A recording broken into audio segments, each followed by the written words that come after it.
It's murky May time at the Irish Motor Racing Club's Mondello meeting, and the big innovation for the 1995 circuit racing season is the complete turnaround in the saloon car regulations for the new Dunlop Touring Car Championship.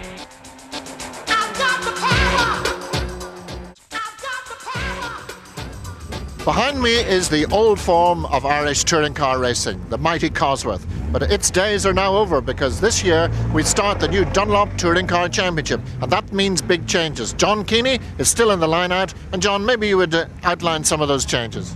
Yes, the new class is up to 2 litre cars, no turbo cars. It's going to be very, very close racing, very equal sort of cars. John, the Peugeot 306 is one of the more exciting new shapes to come on the scene. Yes, it's a lovely little car. I think it looks very well. It's a lovely looking car, and I hope that it goes as well as it looks. And what are you allowed to do to that car? Well, just basically to blueprint the car, work on the suspensions to a certain degree. The brakes are reasonably standard just for material changes. It's quite limited as to what you can do to the car. When you say blueprint, what does that mean? Well, they just bring everything out to the maximum tolerance of the manufacturer and get the most BHP that they can out of the engine in the standard form. I think the whole format for the season is to try and make it as interesting as possible, both for competitor and spectator alike, and also to try and get the manufacturers involved as well, to make the cars as evenly based as possible, so as that they all have a fighting chance. The first 6 cars that will finish in order up to 6 today will have weight penalties. They had that carried through from the last race meeting, so it means that car number 1 carries a weight penalty of 50 kilos, right up to 6th place with 10 kilos. So it means then that anybody who is competing back the line a little bit has a fair chance of moving up a couple of places, making it a little bit closer and perhaps a little bit more exciting. Lots of familiar faces and lots of new machinery. Yeah, it's my first time in an Opel Astra. Find it difficult to get used to initially. The diff is very heavy and there's no power steering the car. It makes it very hard to drive, and looks, by the way it's going today, it's going to be a wet race. Never driven in the wet, so here's hoping for another good finish. Alan, yet another new car in the Touring Car Championship. Is it working well? It's coming right now. Getting used to left-hand drive is a bit of a problem, the suspension setup, but Joe's getting it right. Bit by bit, we're getting there slowly. Formula Ford, Formula Opel, and now saloons. You're a man who obviously enjoys variety in their motorsport. Oh, definitely, yeah. I say, might as well give everything a go, Plum. How's it going? We're having a lot of problems at the moment. We bought the car, nobody in England or Ireland is racing Clio, so we really are the virgin team basically, and we're trying to just sort the settings out, and coming from a single-seater background, it's very hard to know how a saloon should be set up, so I'm struggling a lot in that department. Yeah, everything seems to be going very well. It's much different than the Peugeot I had last year, but yeah, I'm on 3rd on the grid for today, so I'm happy enough. I changed the spec this year from last year. The Touring 205 spec is different to the touring car. I'm allowed to modify the diff and the ECU, so I've got an extra nearly a second and a half. Michael, you've had an advantage of being a year in these 2 litre saloons, and it seems to be showing at the moment. Yeah, certainly in the first race, Plum, I had a reasonably easy win. They've caught up quite a lot, the rest of the pack. I'm on pole today by only 0.05 of a second, which is literally nothing. So whereas I'm still ahead, I've just got them hounding at my heels at the moment. The multi-Dunlop Saloon Car Champion is determined to maintain that advantage as the 17 starters set out on their warm-up lap prior to their rolling start. And on pole position it is Michael Cullen. Beside him, same as last time, Mervyn Miller. 3rd place on the next row is Barry Barrable, and first time out for Gordon Keller, yet again in an Opel Astra. The next row, an interesting one, Joe Foley in the upgraded 205 Peugeot, and another Peugeot beside him, Alan Dawson in the 309. David O'Riordan again in the 309 Peugeot, and Jonathan Files, ever improving Jonathan Files, in a 205. Brian Ward, the only Honda out there today, the other one belonging to the Leonards, expired yesterday before racing began with a diff problem. Beside him, Carl O'Donoghue, 205 Peugeot, then Michelle Graham, first lady in this class in the 205. So Peugeot's not at the moment, but we must remember the only Peugeot 205 that's really been upgraded is Foley's. Now don't forget, they've still to come down this main straight, not at racing speeds, they're to watch whole station. The front row dictates it, and the pole position man trying to hold everybody back. The lights will change and suddenly it's a dash for line. We're in board with John Keeney from the back row of the grid.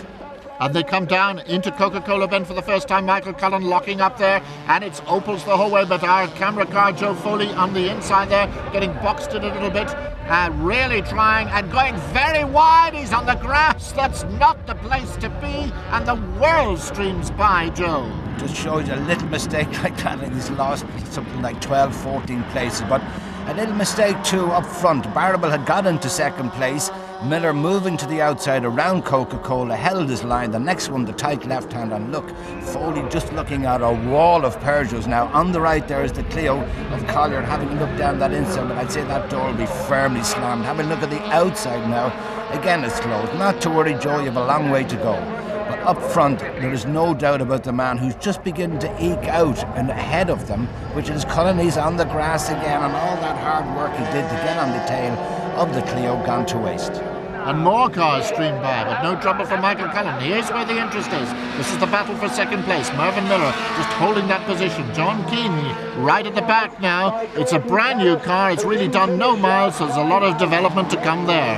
And the battle's still going on for second place. All the time Cullen is pulling away in the lead. Barrable having a look at the inside, then the outside. But this will settle down. We can see now that Joe Foley's still having that problem with David Collier in the little Clio 16 valve, but they'll get themselves sorted. This again, second place battle, and Barrable looking down the inside, a little rub on the door as they make their way up out of the Badger's hole, going towards the left-hander. Keeney again has actually got our other camera. Joe Foley's dropped back so far. He's only one car ahead of John Keeney, so the two camera cars together. Again, that black disc you see in the passenger side, that is where you carry the weight when you win races, and I'm sure it won't be long before you're carrying some weight, John. So John shadowing Joe Foley, looks as if he's making an attempt around the outside of Collier. He's very, very late turning in there, and he's left himself vulnerable. He's spun, and there's very little room for Keeney to get through. That was quite a moment. Here we see it in replay with Foley once again trying to go around the outside. Adverse camber, and the car gets very light here, and a little touch can put you right around. You know that movie, the postman knocks twice, well Collier knocks once, and it only takes that little tap to set you on your way. You've just got to get it right on the corner when the car is light, but it's all love, fair and love and war, and this is from our curb camera shot. Now watch some of the antics of these Opals. Moving ahead to the closing stages of the race now, and still the battle is on for second place. That's Barry Barrable, number 98 there, being shadowed by, at the moment, Gordon Kellett in the newer shape Opel Astra. Then we have Dawson in the Peugeot 309 behind that again. But let's just pick up. There's Gordon Kellett, the multi-champion in the Cosworth, now back to his origins, really, back to two-wheel drive, where he learnt to go motor racing. But there's your leader. There's Michael Cullen, second place at the moment, Mervyn Miller, then Barry Barrable, and then Gordon Kellett. Remember, this is Gordon's first time out. He missed the last round, just didn't have the car ready, or maybe a little bit of difficulty. It looks at the moment as Miller just has the legs of Barry Barrable. This young man doesn't give up that easy. And in the background, Gordon watching the antics of these two guys. Now watch this, just launches the car through there. That's Miller coming through, just turns in that little bit early, and just shows you how well those Dunlop slicks grip. But a little bit of time lost because Barrable looking at that inside line as he comes up, and Kellett just having a sneaky look, but just backed off in time, so the position still hold. Miller from Barrable from Kellett.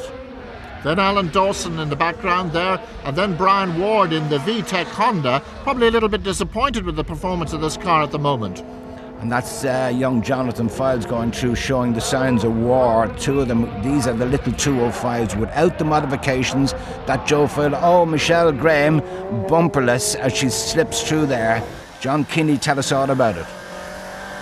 Starting to push out the front now, she's getting a bit overheating the tyres.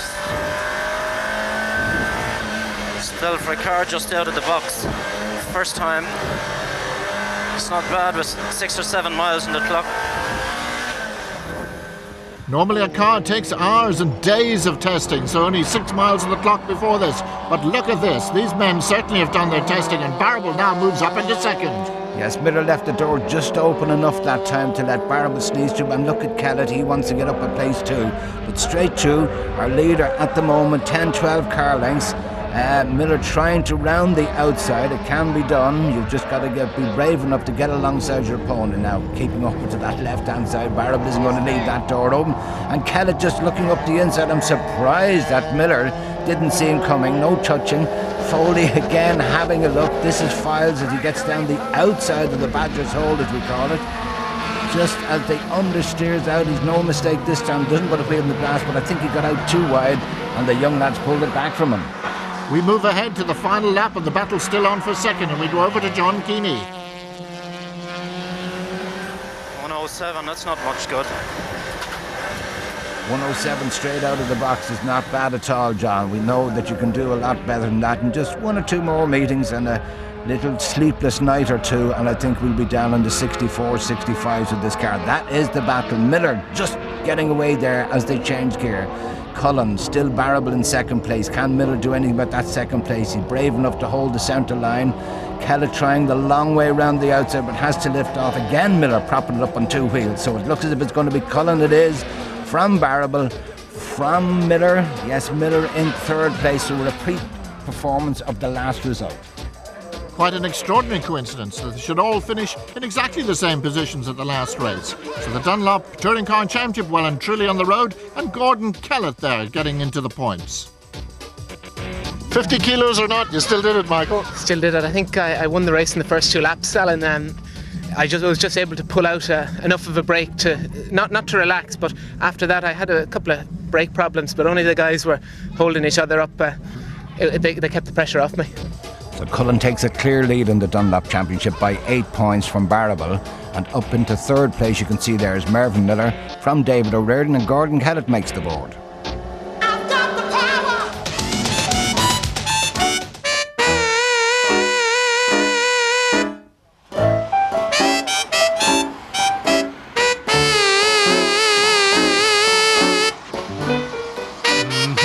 There are mighty things happening at Mondello today. Just the place to head for when you're motoring experts like us.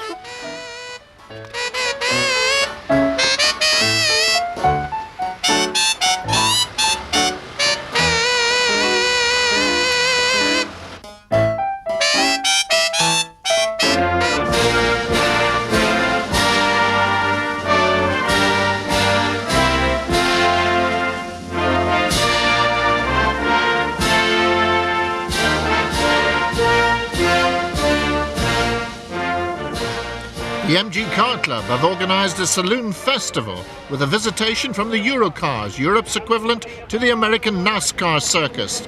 They may not have Earnhardt the Terminator, Awesome Bill from Jacksonville, Swervin' Mervyn or King Richard, but they look the part and provide plenty of entertainment as they circulate Mondello Park in the reverse direction.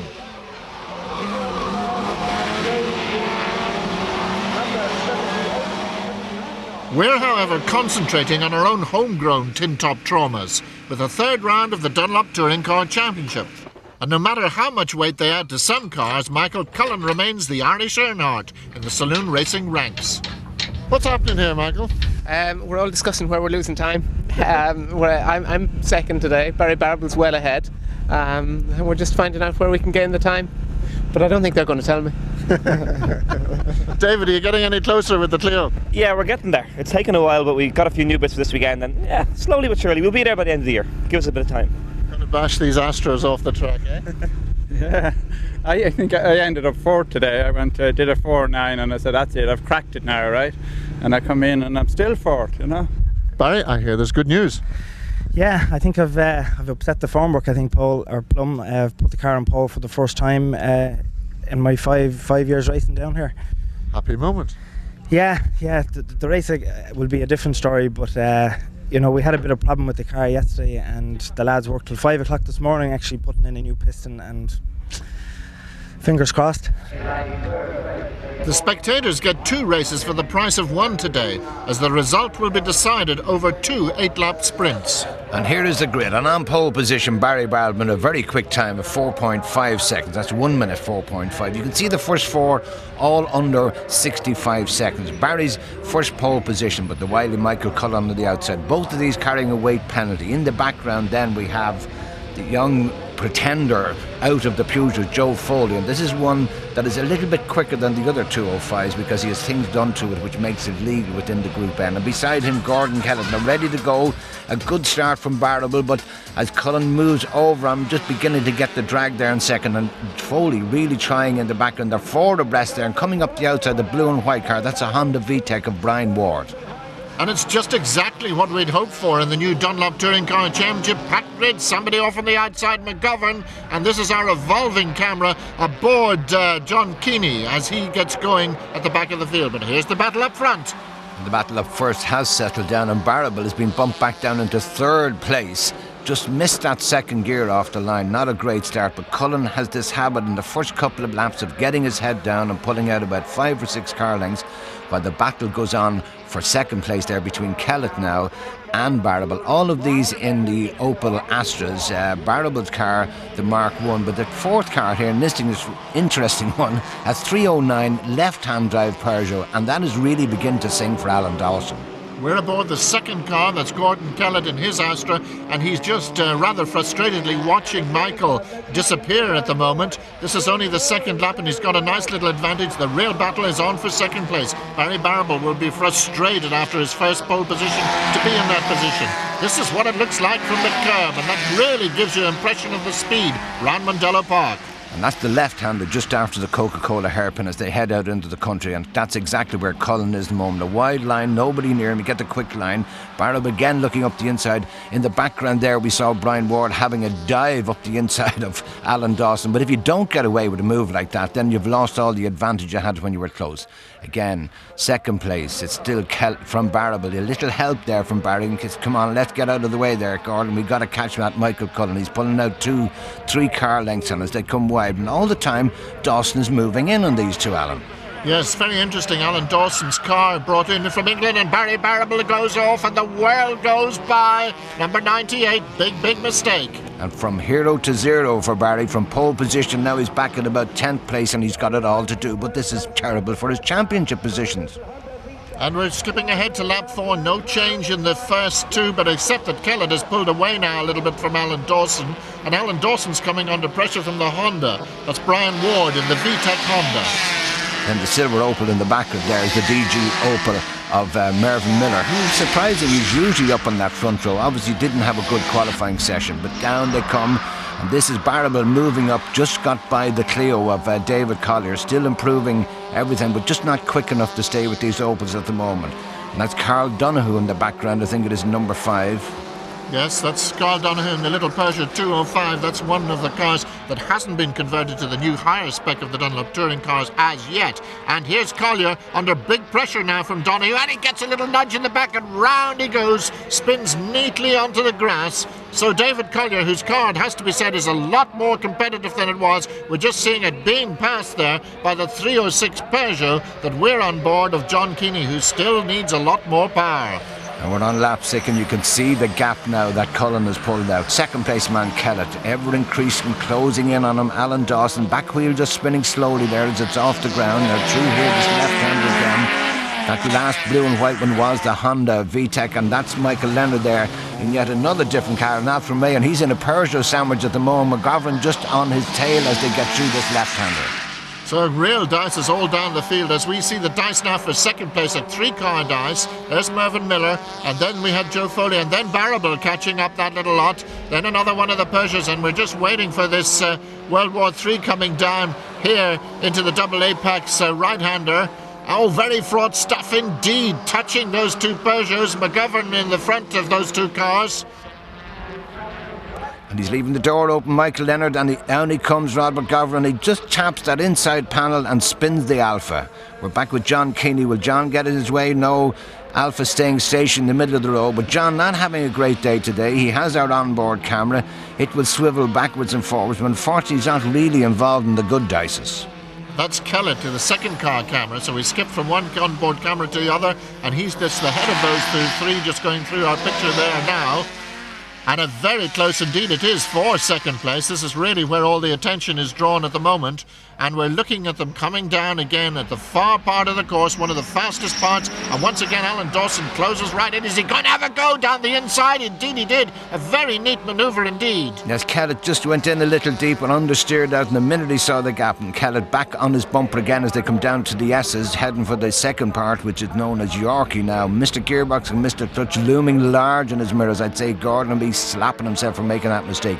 You can't afford to leave the door open at all. If this sort of racing is to work, every car should be equally competitive, so every little move. Someone out on the grass, I think that was Joe Foley, has a habit of going grassing, but Gordon now back into third place, and Brian Ward wants that third place off him. And it's really 1, 2, 3, 4, 5 or 6 cars, and Barrable's at the end of that train, all for second place. Great stuff indeed. And he's going to have a real go, Gordon, down the outside, but I don't think he made it. We're back with the leader on the final lap. And once again, Michael Cullen, really a lonely race, if you could call it that. 50 kilos on board, and it hasn't made a pick of difference. Well, the discussion at the start of the year that the board would review the racing after 3 or 4 races, so maybe they'll increase the penalty for Michael Cullen and they take it out by that. But look at that battle. Barrable, after doing a superb rerun from the back of the grid, Foley he's got by, so he's up behind Mervyn Miller. This will help him in the championship, but 6th place is not really what he wanted. Now, a new format today, so they do their slowing down lap, they come into the pits, there's just a 5-minute rest and a little bit of adjustments there. Joe Murray putting new tyres on the front of Michael Cullen's car, swapping them round there at the front. And a great day here at Mondello. Lots of things to grab people's entertainment as the touring cars come round on the warm-up for the second race and take up their positions on the grid. And the grid for the second race is as they finished in the first race, and it's the first time we'll have seen the Peugeot of Alan Dawson on the front row. Now, can he hang on to the back of Michael Cullen better than Gordon Kellett and Barry Barrable? The second row, Kellett and Brian Ward. Now, the third row, there's a gap there. That's because that's where Barry, after a superb drive in the first heat, got up to 6th place, but was being put to the back of the grid because it alleged that he passed under the yellow flag. Moving into that final place, he has it all to do again, Alan. Absolutely, and look at Barrable's long view of the grid, way ahead of him there, but Michael Cullen on the inside this time. On the outside, as you said, Alan Dawson in the little 309 Peugeot, multicoloured job that, and he tries to come across Cullen. They absolutely seem to be equal on acceleration, but the Astra has a slight leg as they go down into Coca-Cola for the first time. And the inside of his line is the line to beat. Dawson doesn't want to let it hang out too far. A Ward pushing through there. John Keeney just been bumped down by McGovern. And another Peugeot there at 71, I think it is, gone through. But up front, Ward battling his way up the grid.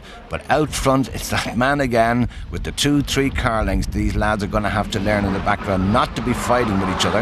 Dawson closes under braking there. Ward just getting in underneath Brian Farrell's bumper there, and out onto the grass Farrell goes, so he'll use a place. But up front, it's Cullen coming into the S's, locking that back wheel. Dawson really trying to get away from Kellett, and Mervyn Miller up into a good 4th place. So first two surprisingly spread out already, and Michael Cullen using all the road, just bouncing off the curb as he comes out on the outside then, and it's really back into 3rd place. We have to look for the battle. Mervyn Miller much further up. Brian Ward there surprisingly far back in this one. Joe Foley, the first of the 3 or 4 blue Peugeots out there, but the first of them was Joe Foley with a Group N Peugeot, and he's been followed by Carl O'Donoghue, then John Farrell, and then Brian Ward. We're back with John Keeney, as we said before, not having a great day, but this car will be sent away, and the little gremlins that are creeping into will be taken away, put in a box, and let's hope the next time John comes back that he'll be up there in the front 3 rows, because it has to be a car that will work. 16 valve, 2-litre engine. Look at this.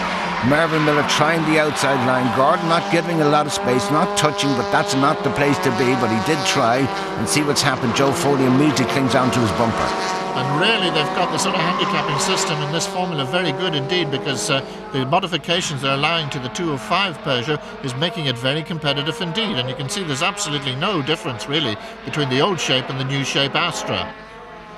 As they come up the hill, still Michael Cullen, not with the advantage he had in the first heat. From Alan Dawson, left-hander, locking wheels there. I don't know whether it was Mervyn or Gordon. And this is the Peugeot battle. This is the standard 205. That's Carl Donoghue and John Farrell as they make their way through. There's an individual race within this for standard 205, let us call them, as opposed to Joe Foley's step. We're on to lap 7 as we head down, and it's Ward just putting the nose in there. He's moved up onto the bumper of Carl O'Donoghue. damaged in the front as they go into the left-hander. Just getting it up high there, Carl, and you can see him fighting with the wheel.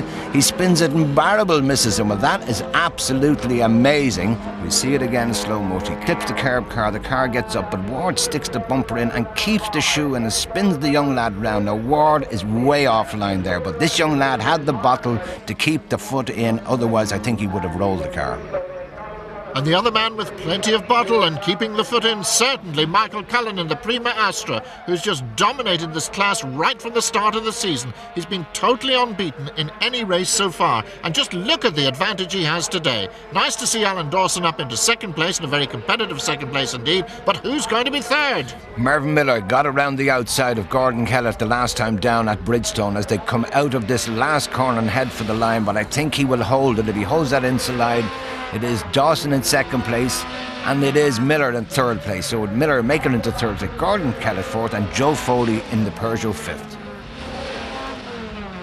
And that's the position in the championships. Michael Cullen with a huge advantage now over Barry Barrable in second place, who didn't have a great day. Well, Stanley, there's another fine drive from Michael Cullen. He could get a job with the Keystones any day. Funny suits they wear. I haven't been in one of those since I was in diapers.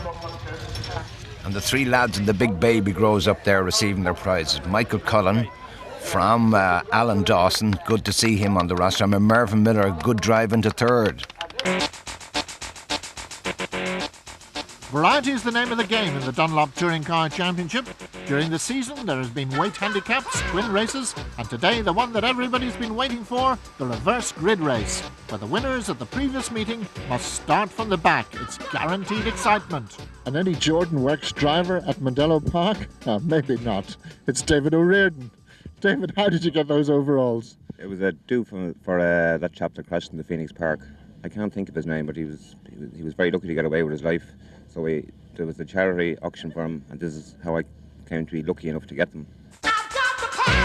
Tony Darling has thankfully recovered, but others are apprehensive about this reverse grid.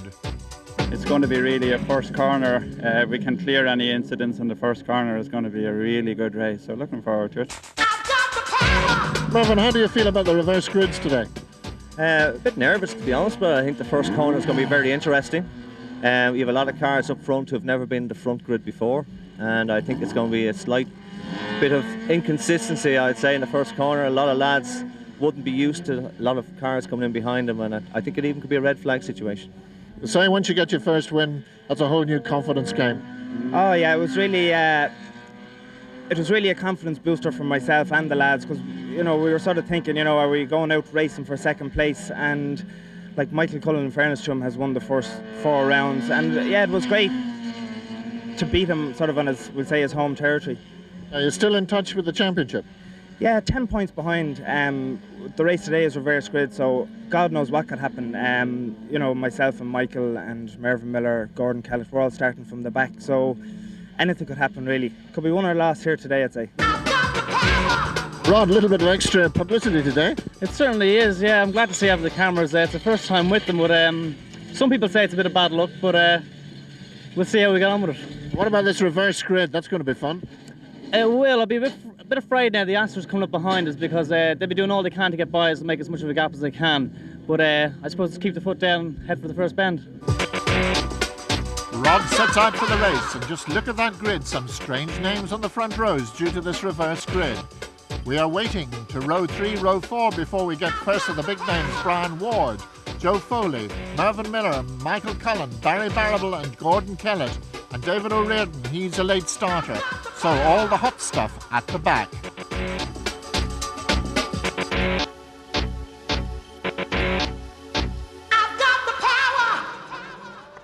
And a slow start from the front row from Miller and O'Hara, but O'Hara gets in there and you can see someone diving down the outside. I think that's it's Carl O'Donoghue and Michael Cullen way out over the line. Look at this, we're on board here with Rod McGovern. Mervyn Miller out on the grass. That's really lost a lot of time. It's bad enough with a reverse grid, but when you've got to lose a lot of space, McGovern there really fighting with it, using all the track and the grass. We see this from on board with Barry Barrable. On the right hand side of the white car, that's Michael Cullen. Beside him, Miller. They're heading up through the grid. There's a slow car. Cullen goes right, Miller goes left. Cullen tries at that inside line, but Barrable has it closed. Now O'Hora gets a tap and pushes Miller out there onto the grass. Barrable gets through, but he's nudged onto the grass by Michael Cullen, something Michael Cullen would agree he would never do, but he lets Kellett through. So he's got it all to do again. He nearly was up beside Michael Cullen and Kellett, but got nudged onto the grass as they head out for the country. And we join them as they come up at the end of the first lap, and the leader there, one of the Peugeots, but coming down the inside, Brian Ward, a danger man who's really made a very good first lap indeed. He's one of the faster guys, and if he can get ahead of this bunch, and these are the real heavyweights now that we're watching, and we're watching Barrable come up through Kellett, right through those as he goes down into Coca-Cola for the second time. And a nice clean move there, and he's around the outside. You can see him on the outside there, but Gordon on the inside, not giving him any room, pushing him out onto the grass, but he keeps it in. Gordon really taking that left-handed a bit early to keep Barrable on the grass, but no damage done, just a rub and a nudge. But they're going back down into the back, and very slow in there, Gordon. You can see everybody bunching up behind him, whether he missed a gear or not. So Barrable up on his outside, and Mervyn Miller really following through as well.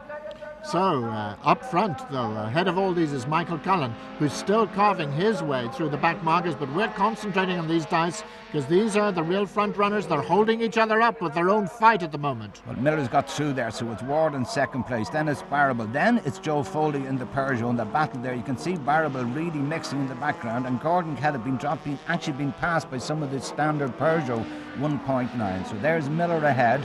And there's Kellett just getting a little nudge there, I think it is, from Carl O'Donoghue as they head down. When Gordon should be a lot quicker than this. He seemed to break early going down into the back that time.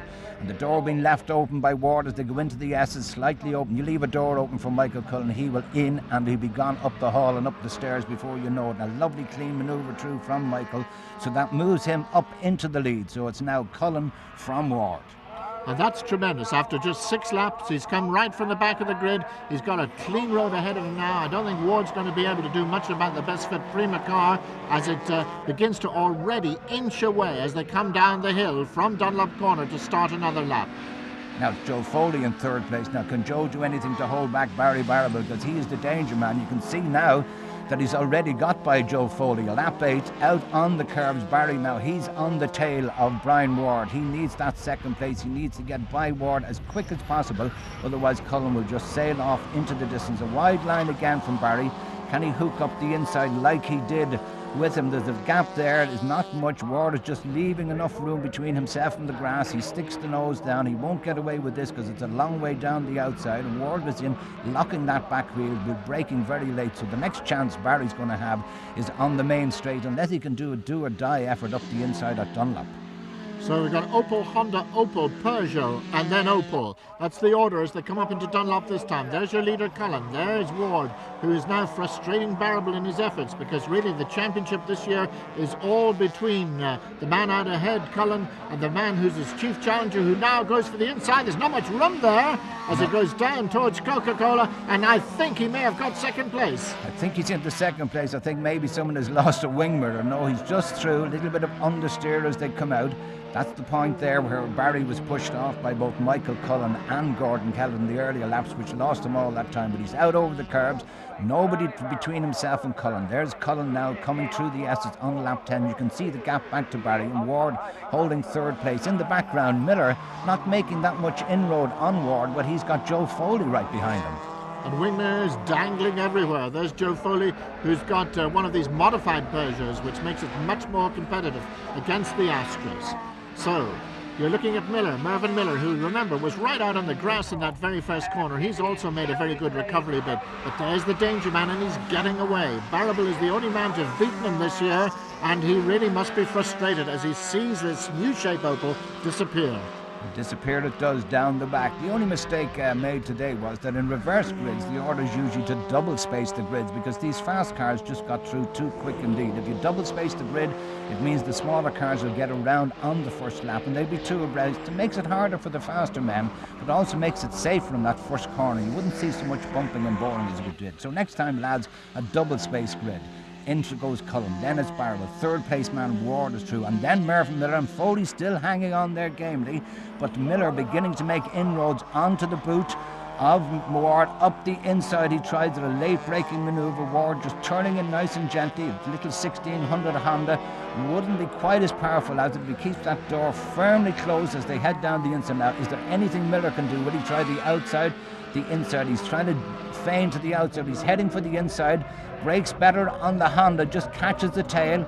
Sees a gap on the inside, gets launched on the curb, catches himself. Both of them keep the shoe in. Now someone's got to back off, but Ward backs off and launches Miller onto the inside. But Miller trying to hold it on the track, just about misses Ward.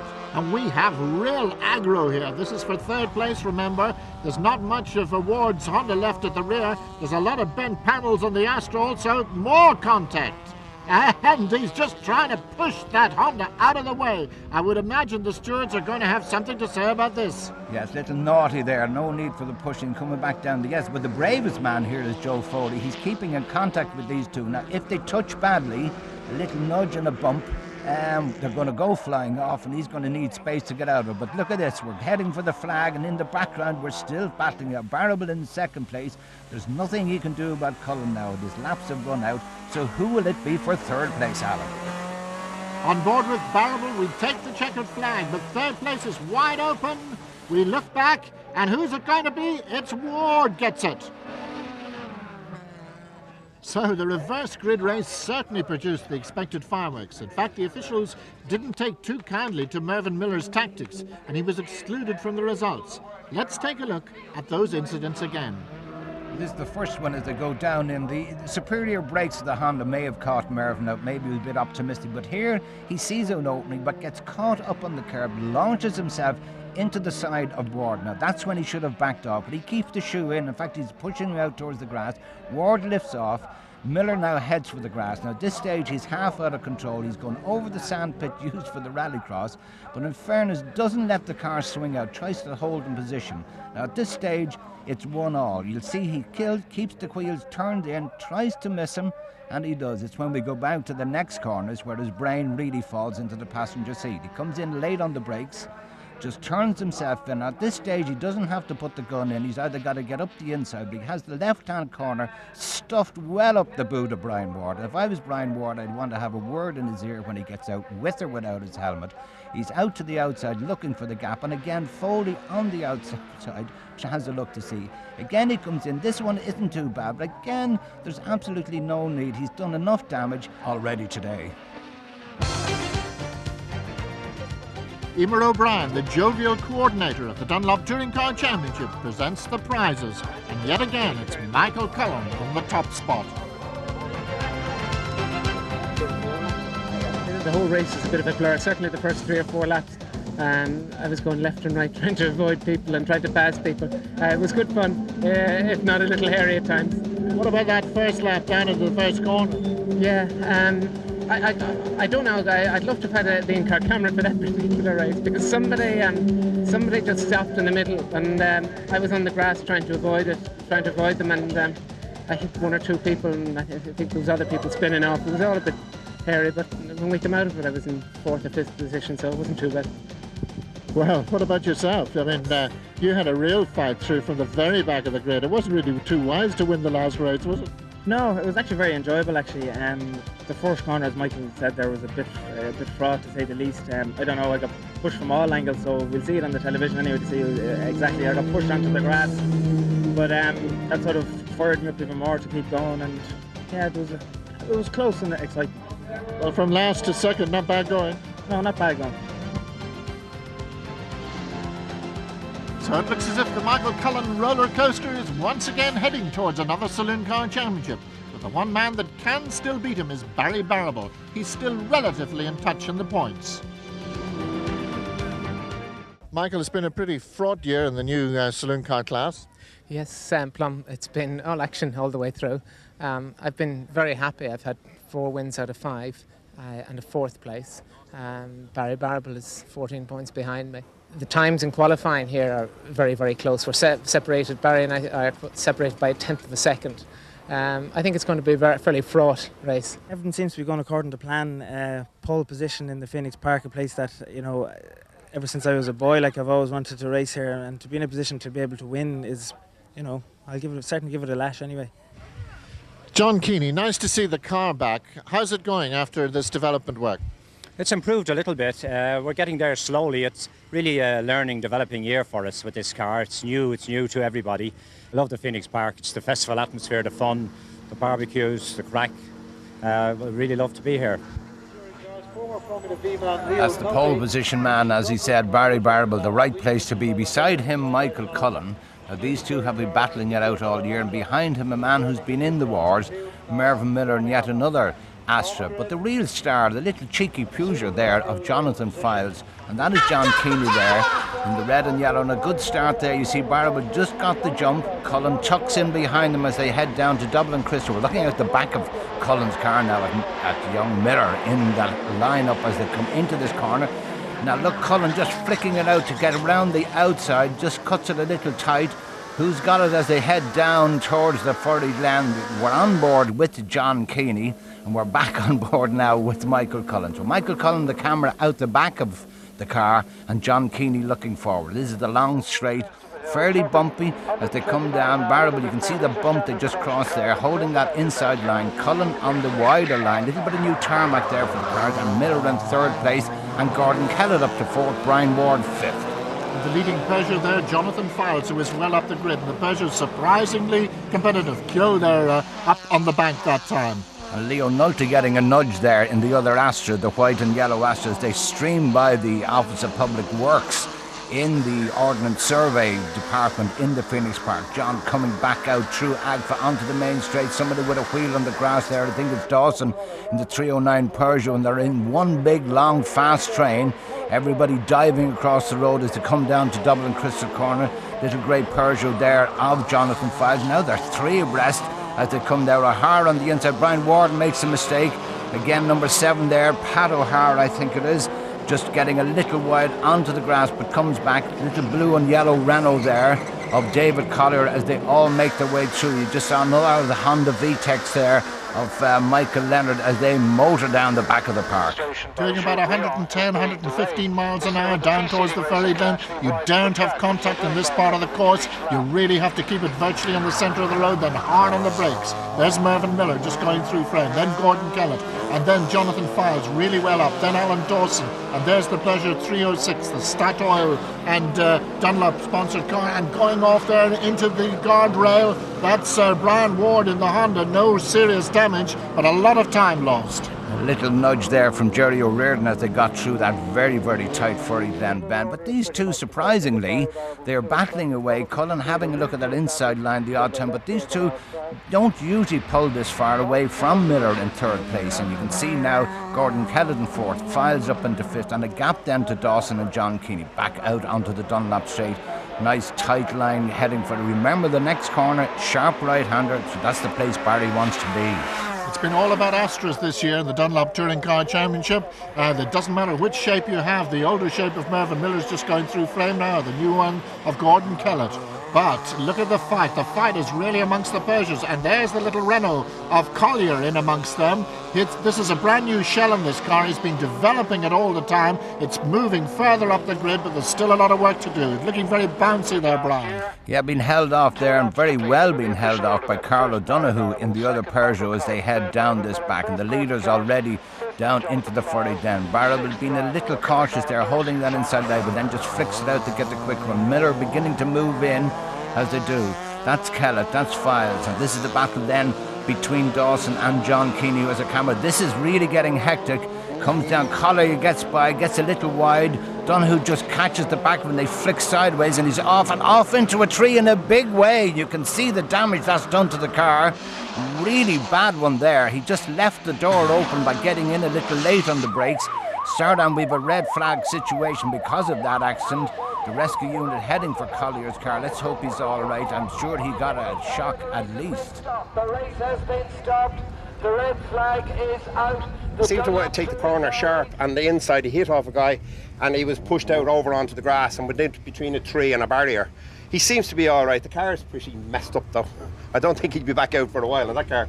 The natural hazards of Phoenix Park. That's absolutely. You have to watch out for the trees. Well, Michael Leonard will discover that in just a lap's time as they take the restart and head for Dublin Crystal Corner once again. 6 laps to go. Remember, this is an aggregate. You add your times, and it's still Barrable on that inside. Cullen not looking at the outside time. Down the inside, over the line. Just catches the back of Barrable there, giving a push. Barry heading for that inside line to keep it close, but Cullen looking for that space as well. And does he hit the tree? Is this a second one in the trees? No, Barrable pulling away. Let's see, does he have damage? Well, he was very lucky there, Alan. And there we see on the replay, we're looking back from Michael Cullen's car. Down he goes into the corner. And here you will see suddenly he's short of space. He's on the grass, and there is Barrable's car to the left, just parked beside the tree. And we're going to have a second replay from John Kinney's car. Now look up the road, right hand side. There is Cullen, just caught the back of Barrable's car. But you can always lift off, Michael, and save all that spinning. But you've dropped down a few spots, and John Kinney putting you under pressure now. So up front, believe it or not, it is Gordon Kellett and the charging Jonathan Files. So a lot of controversy then in the saloon car races this weekend. Indeed, there was trouble yesterday, so the officials obviously looking very, very closely. There's Cullen just going through in the middle of the pack. We're waiting to see how far Barrable is back, and in fact, he's the second last car on the road now. Yes, well, he'll have his dander up, but all that nonsense started actually on the way into the corner, the breaking point. I think Michael Cullen just drove straight into the back of Barrable, and then it all went on to that near right off on the tree. Second place man there, Files, being harried at the moment by Dawson, this is the 309 Persian. These three getting away from the pack. And all the time, Michael Cullen making up places. That's McGovern, who's just passed in the Peugeot 205. He's heading up now towards Agfa Corner. Under braking, he takes another one. Carl O'Donoghue, who's shedded pieces of his Peugeot all around the park. Yes, it was Carl O'Donoghue and O'Hara, I should say, off on the grass. This man, obviously a farmer. Barry Barrable just flying through the traffic. Now remember, the time of the first race will be added to the time of the second race, so it's on aggregate. So Barry's got to make up as much space as he can. He's got to get up into the top three if he wants to be the overall winner. And for the third time today, and on the grass again, we have Mr. O'Hara. Well, there's pieces of Peugeot, as I say, all around the park, and there's pieces of Honda as well. That's Michael Lendert coming in to retire, a rather chastened man. And still we have Gordon Kellett, the experienced man, stepped down from the Sierra Cosworths, leading this race on the road. In second place, Jonathan Files. Third place is Dawson. And look at that, a superb drive from Michael Cullen. Come up through, and that is O'Donoghue yet again involved in a little spin. Brian Ward, who was put off earlier, using that inside line. John Keeney through, Nulty through, but O'Donoghue has the right line. No, Keeney closes that, and we have a black flag for number one. That is from Michael Cullen. Michael Cullen, just going through picture there, is being black flagged by the clerk of the course, possibly to do with the incident that we saw at the first corner, but maybe something that we didn't see at all. But he's slowing down, he's letting Dawson back into third place. Well, what he'll want to do is to stick on the tail of Dawson or get around to the pits, have the discussion with the clerk of the course or whatever they want to do, and then get going. And someone out there spinning, and that is number 8. That is Rob McGovern, just almost losing a place there to John Keeney, but held it well, Rob. Back out on the surprise is the speed of this little Peugeot in the hands of Jonathan Files, giving Gordon Kellett a hard time as Cullen comes into the pits, trailing his exhaust.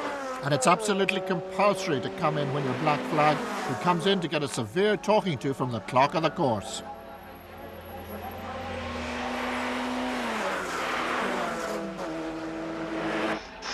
Meanwhile, back with the leaders, Gordon Kellett making his way down the back of the Phoenix Park, and I'm sure he can't believe that this cheeky Peugeot driven by young Jonathan Files is still on his boot lid. But who is it in third place?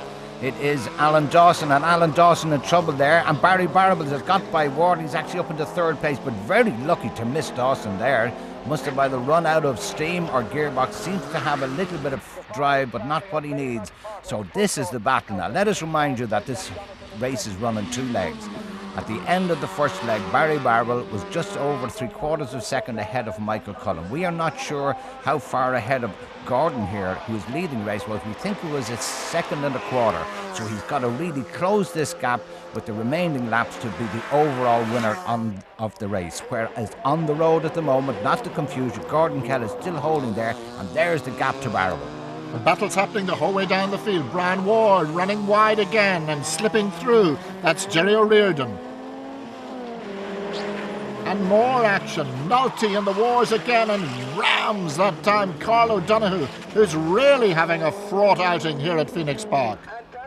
I'm sure Carl didn't even know that man was coming in his door. But when you get locked up like that, you can steer out of it, believe it or not.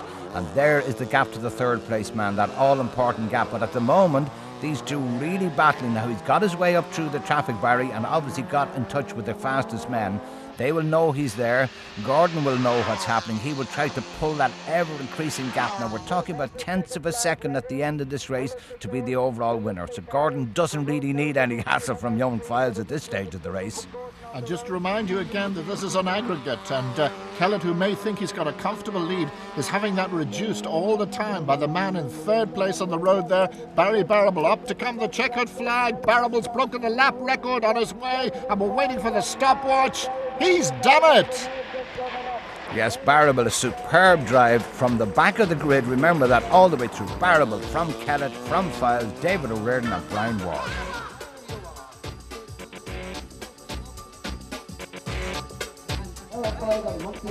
Barry, what a weekend. It really has turned out very well for you. Yeah, I think in the end justice was done. I think again we had a forced corner incident which put me to the back of the field, and basically I was just fired to the gills and just came from the back and I got a clear run through, and I didn't actually know they were doing it over the two parts. I actually thought Gordon had won and Jonathan was second, but it was a pleasant surprise when I came in. And a lap record along the way. Yeah, it's amazing what you can do when you're angry, you know.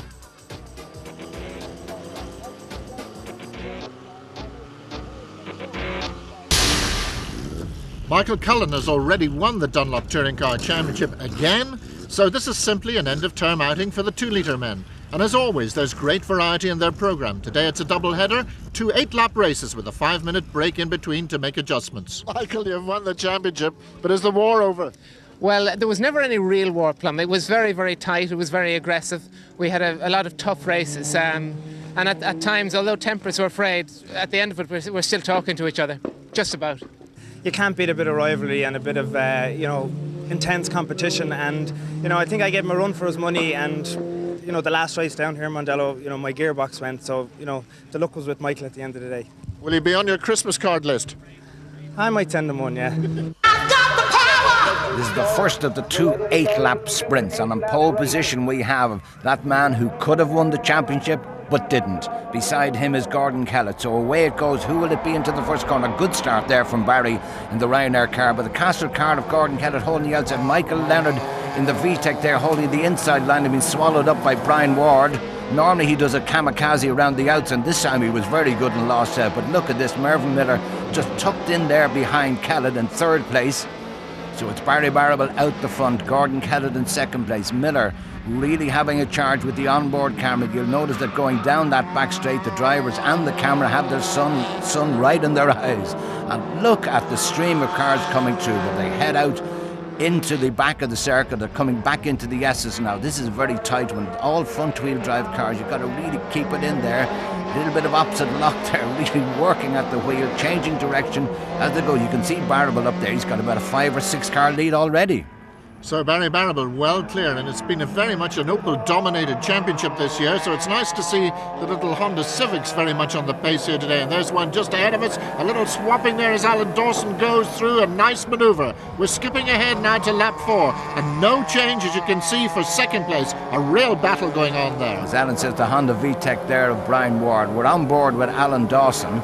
That's a left-hand drive 309 Peugeot. This is the sun I was talking about, going back out onto the back straight. It's just the same for the drivers as it is for our camera. And you've got to look down over the top of your nose just to see the apex of that corner and turn in. But look at this battle. This is for second place. And all the time that Gordon Kellett is a little slow through that corner. Look at the Honda VTEC of Ward really trying to catch onto the boot lid of Michael Cullen. So Michael Cullen, the champion, locking up an inside wheel. Some bit of smoke there. I don't know what the problem is. Is it a tyre rubbing against the bodywork or something? But that shouldn't be happening. Here's the leader coming up into Dunlop, up over the brow. It's Barry Barrable. No fear, Barrable. In second place, Mervyn Miller. In third place, Kellett. Then the champion, and then Ward in that Honda. One of the best drives I've seen for Ward. He's really got on terms here with the Opels. Everybody thought these Honda VTECs would fly at Mondello, would seem they're suited to a longer circuit rather than the short sprint. Dawson there with onboard. Again, Cullen looking at that inside line. Every time he looks at the inside line, Ward can close up with the better brakes on the Honda. Barrable already out of our picture. So there it is, Miller. That is the battle. That's the 4th place man. He's still trying to get by Gordon Kellett as they head out into the country. And Cullen, I suppose the pressure really is off him a bit now. He's well and truly won the championship. This is out just to give his car a final airing, give his sponsors a final show. It's been a marvellous season again for this man. It's his 4th successive Dunlop Saloon Car title. That's quite amazing. Amazing record, and I don't think Michael ever gives up. He would still try to win this race. I've never seen him settle for a place yet. That smoke again from that left back tyre, and don't forget this is only the first of 2 8-lap heats, so he'll have a chance for a 5-minute break maybe to have a look and rectify that. But Barrable again look at that inside line. Who's having a look there? Dawson as they come through, Ward over the curbs, everybody trying to gain every little bit of space, and the Honda really humming, but Kellett again closes the door down the straight. Michael heading for the outside in the Prima car. Can he swap back across and maybe outfox him again? Side by side you can see Gordon just moving out a little. That's all allowed, just not to make it too easy for Michael, and a little bit of banging and nudging there from Files and Foley. Jonathan Files losing a bit of bodywork as he disappears off into the countryside.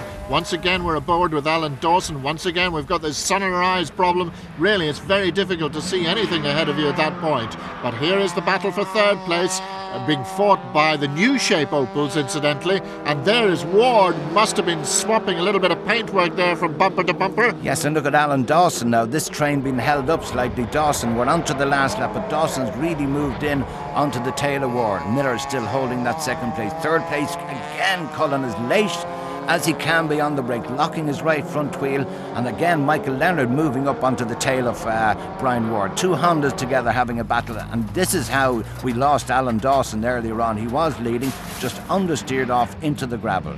But there is our winner at the moment, no doubt about him, an easy race, and I'm all thinking that Barry is wondering why wasn't it like this the last day. So there he disappears out into the arena for the last time.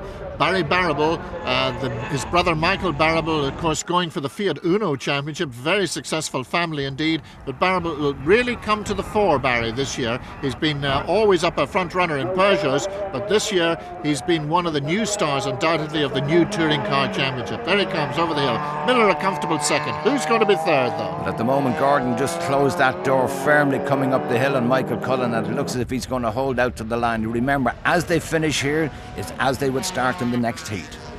And it is Gordon Kellett who just gets it over Cullen over the finish line. Now they go back into the pits, and it'll be a frantic 5 minutes ahead of them because there's quite a bit of work to do. They often swap over the front tyres because obviously the outside tyre gets more wear than the others, and then back onto the grid again for another 8 laps. No time to spare.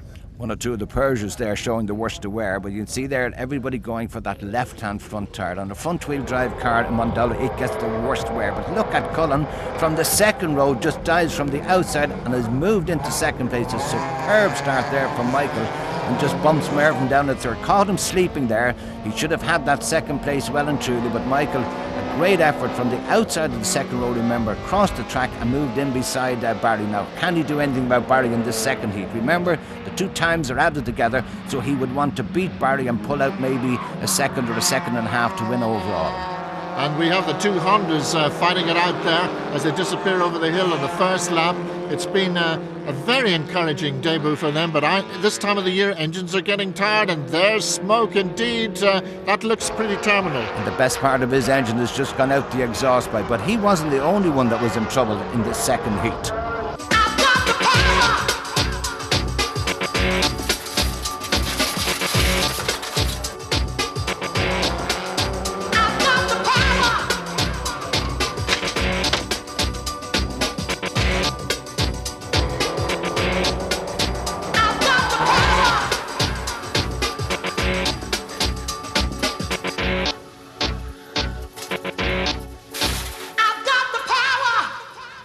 So we lost Alan Dawson, and Mervyn Miller dropped right back. And here's the man who won the 1st heat, heading for overall victory. That's Barry Barrable in 2nd place, the champion. The 2 arch rivals all year coming in to complete the last race in a reverse order to the way they finished up in the championship. And in actual fact put in the most blistering lap for a 2-litre saloon car of 64.72 seconds, which is a new lap record. And I take my hat off to Barry Barrable because that is a superb time, and there's nothing Michael Cullen can do about it today. He's had his day the last time. Barry's gearbox went, so Barry wins the second heat. We'll be adding the times together, but I think Gordon Kellett may have held that second place. No, Michael Cullen drops into second, Gordon Kellett third, Michael ended up into fourth, and Rod McGovern fifth. And there's the final position in the championships. Michael Cullen, who couldn't be caught, but Barry Barrable second. Pity the races all year weren't as handy as that, and a pity the championship is not actually starting. This was the fourth round, but yeah, I set out really today. I have the lap record in Kirks and I have the lap record in the Phoenix Park, and I set out today to break the lap record here, so some consolation for a very successful year, yeah.